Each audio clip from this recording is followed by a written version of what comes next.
எல்லா ஊரிலும் விடியல் தருவேன் விடியல் தருவேன் என்று கூறினான் முத்துவேல் கருணாநிதி ஸ்டாலின் என்று பதவியேற்றுக் கொண்டாரே. இன்றைக்கு மக்கள் அனைவரும் என்ன தெரியுமா சொல்கிறார்கள்?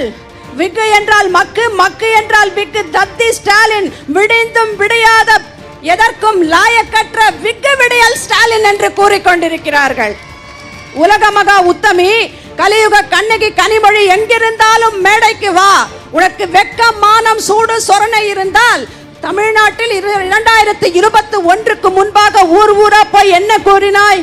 தமிழ்நாட்டில் இளம் விதவைகள் அதிகமாகி விட்டார்கள், இன்றைக்கு கள்ளச்சாராயமும் கஞ்சாவும் பெருகிவிட்டது என்று வாய் கூசாமல் பேசினாயே.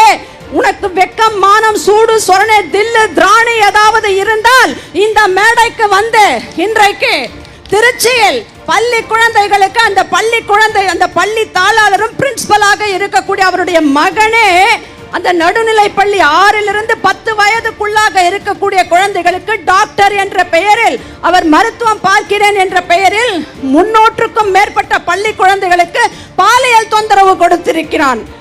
தர்மபுரியில் NCC கேம்ப் என்று கோரி அங்கேயும் ஹையர் செகண்டரி ஸ்கூல்ல 300க்கும் மேற்பட்ட பெண் குழந்தைகள் மட்டும் படிக்கக்கூடிய பள்ளியில் பாலியல் தொந்தரவை பல மாதங்களாக கொடுத்திருக்கிறார்கள். இங்கே சென்னையில் இருக்கக்கூடிய கல்லூரியில் ஒரு ப்ரொஃபசர் வளர்ந்த இளம் பெண்களுக்கு பாலியல் தொல்லை கொடுத்திருக்கிறார். முந்தானேத்து நம்முடைய சென்னை உயர் நீதிமன்றமே கண்டித்திருக்கிறது. கஞ்சா போதைக்கும் கள்ளச்சாராயத்திற்கும் பாலியல் வன்கொடுமைகளுக்கும் தமிழ்நாடு அரசே நீங்கள் குழு அமைக்கிறீர்களா இல்லை நாங்கள் அமைக்கவா என்று கேட்டிருக்கிறார்கள். இதை விட ஒரு வெட்கக்கேடு உங்களுக்கு இருக்க முடியுமா?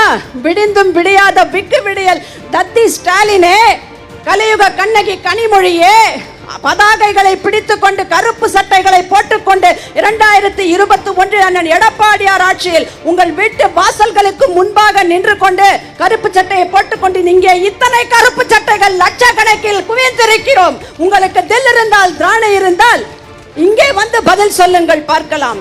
முதலமைச்சரும் கனிமொழியும் மற்ற அமைச்சர்களும் அன்பில் மகேஷ் டிரைவரே கூட்டு பாலியல் வன்கொடுமையை செய்திருக்கிறான்.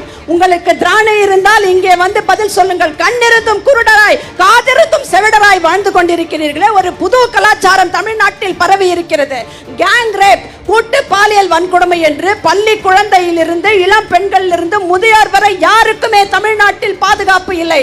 ஆகவே இந்த ஆட்சியை நாம் விரட்டி அடிக்க வேண்டும். அதுதான் எங்களுடைய ஒரே லட்சியம் லட்சியம் லட்சியம் என்று சூளுரைத்து நல்லதொரு வாய்ப்புக்கு நன்றி கூறி அமைகிறேன். நன்றி, வணக்கம்.